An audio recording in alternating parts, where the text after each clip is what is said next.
This is part 2 to the video I just made before on solving systems of equations using substitution. What I want to talk today is when it's not like just the prettiest to start. Like you can always use substitution, but you got to make sure it's in the correct format. So when we look at all these examples before that we used, as we can see, x was by itself, so I could plug this in for x, right? Y was by itself, so I could plug this in for y.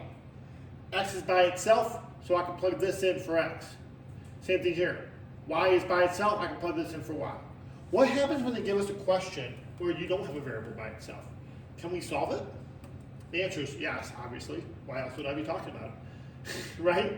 So let me get you an equation. What if I said 3x plus 6y equals negative 9 and 2x plus y equals 6? Those are the equations we're given, right? Now, as we can see, we don't have a variable that's all by himself yet, do we? But can we make one? When I look at these questions and I look at these equations, that bottom equation looks very good to me. It looks like I can just fix it a little bit. So what I'm going to do is I'm going to rewrite my second equation, 2x plus y equals 6, and I'm going to try to get a variable by itself. Well, would it be easier to get that 2x by itself or the y? In my opinion, it would be that y, because that y already doesn't have a coefficient, he doesn't have a negative sign in front of him. So what I'm going to do is I'm going to subtract 2x off this side and subtract 2x off this side. I'm just going to rewrite this equation so that I can get y by itself, which is a perfect understanding of what we need to do. Now, this equation that I just drew here and this equation are the same thing. They're just written 2 different ways. Right? It's like if I had 3 plus 5 or 1 plus 7. They both equal 8. It's just 2 different representations of the same idea. So since I rewrote him, and this is the way I want to look at it, I'm going to just take this guy out. This guy doesn't even matter to me anymore. I just care about this equation and this equation. But now when I look at it, this is the perfect format. I can just plug this in for my y of my first equation. So I'm going to rewrite my first equation. Hopefully I got room for it. I think I will. I'm going to rewrite my first equation. I'm going to rewrite 3x plus 6. But remember, I leave that space for that y. So I can get that y all by himself. And that y is going to be what? Well, y is 2x plus 6. And it's going to run the exact same way. Now, I'm going to run out of room on this problem. I'll be a little more handy-dandy on the next one. But I'm going to evaluate it the same way I've been evaluating these, right? I'm going to distribute. I'm going to combine like terms. And I'm going to get the variable by itself. Negative 9x equals negative 45. And then I would divide each side by 9. I would get x equals 5. Boom, I'm done, right? I got my x, I'm done. Too bad we want to get both the x and the y. So I'm going to take this equation, I got this x that I know, and I'm going to plug it back into one of my equations. Do you think it would be easier to plug it into this equation or this equation? I think it would be easier to plug in this guy, because then you have to deal with less numbers in front of y, less multiplying in general. So I'm going to rewrite it as y equals negative 2, leave a space for x, plus 6. Don't I know x is 5? And then I can just evaluate it. Negative 10 plus 6, negative 4. Y equals negative 4. Boom. It works the exact same way, but the only extra step is that we needed to get a variable by himself. Right? Because you had to isolate a variable before you can separate it. Before you can substitute it in, there's only got to be one there, right? Let's move on to the next one. Let's move on to the equations. X plus 9y equals 12. And negative 3x plus 4y equals negative 5. I wrote that kind of sloppily. Those are the 2 equations we're working with. Well, when I look at it, one of these equations looks like I can deal with it, the other one looks like I can't.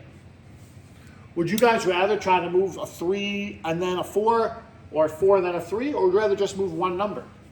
In my opinion, I'm just going to change this equation just like this.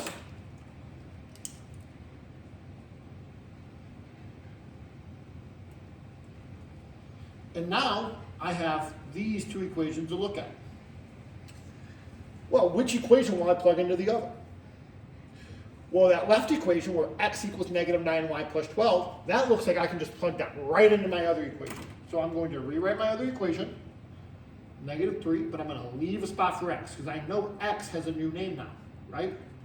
That's a negative 5, by the way. I know x has a new name now. What x's new name is negative 9y plus 12. And then I evaluate it. This will be 27y minus 36 plus 4y equals negative 5. And then I combine like terms. 31y minus 36 equals negative 5. Then I add 36. I get 31y equals 31. And then anything divided by itself is 1. Beautiful. But now I have to do my other equation. I know my y, how do I find my x? Well, luckily for us, we have a x equation, and I'm going to plug 1 back in. Well, this gets you negative 9 plus 12, or 3. X equals 3. Plug it into our point format, and boom, we're done. Easy, light work. Nothing too exciting. Now to finish it off, I want to walk through 2 examples that are kind of like weird. They're kind of weird to us. So I'm going to rewrite them down here, and we're going to go from there. So let's do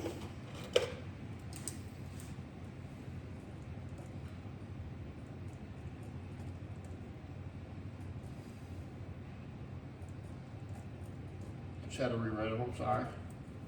Boom. I got this equation down here. So we have 2x plus 4y equals 16, and then we have x plus 2y equals 10. Well, like we said before, I can move this 2y to the other side. So my new equations, so that I have an equation that's chill, right? So we're looking at this equation and this equation, right? So just as before, what I can do is I can plug this in for x right here. So let me do that. What I'm going to get is I'm going to get 2 parentheses, and then I'll leave the b. And in the parentheses, I'm going to put negative 2y plus 10. And when I solve this out, something weird's going to happen. I'm going to have negative 4y plus 20 plus 4y equals 16.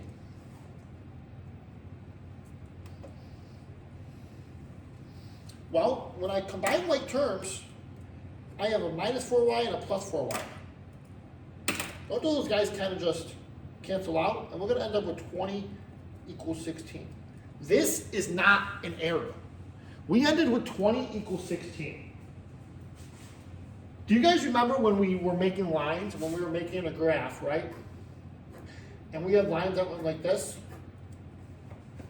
Can lines have 0 solutions? Yeah, if the lines don't intersect, they have 0 solutions. There is no point on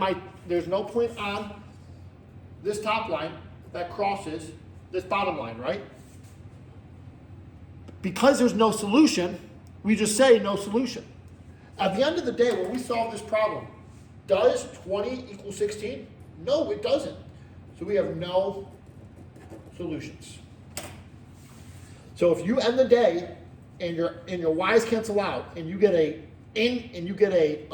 equation that doesn't actually equal anything, like you have a fact where it says 20 equals 16, that's not the case. So it will be no solution, okay? And on the flip side, we're going to see a problem that has infinite solutions, right? So let me write my last equation of the day. We're going to have negative 4x plus 2y equals 16. And then we're going to have negative 2x plus y equals 8. Here's my last one. Well, we're going to do the same idea. I'm going to look at this bottom equation. I'm going to get y by itself. So to get rid of minus 2x, I'm going to add 2x. And I'm going to get y equals 2x plus 8. Where I plug this guy in for y, right? And let me do that. So I'm going to go negative 4x plus 2, parenthesis, equals 16. And I'm going to plug in my y. I know y is 2x plus 8. Well, I can drop down this guy from before, and then I get plus 4x plus 16 equals 16. Well, like I said before, we have minus 4 and plus 4. If you lose and then gain at the same amount, they cancel out. And this problem ends up just being 16 equals 16. In what world, in how many cases does 16 equal 16? I could just tell you, it will always make sense. This is infinite solutions. This is like if we had a graph, and then I had a purple line, and then I had a pink line right on top of it. They are the exact same line. These are the exact same equations, just written two different ways, just like we've been working with, right? So that being the case, this would be infinite solutions. If you ever finish on a problem with a fact, 16 equals 16, and it's the truth, it is infinite solutions. Well, that will be it for me today, and I hope you guys have a great day. Bye-bye.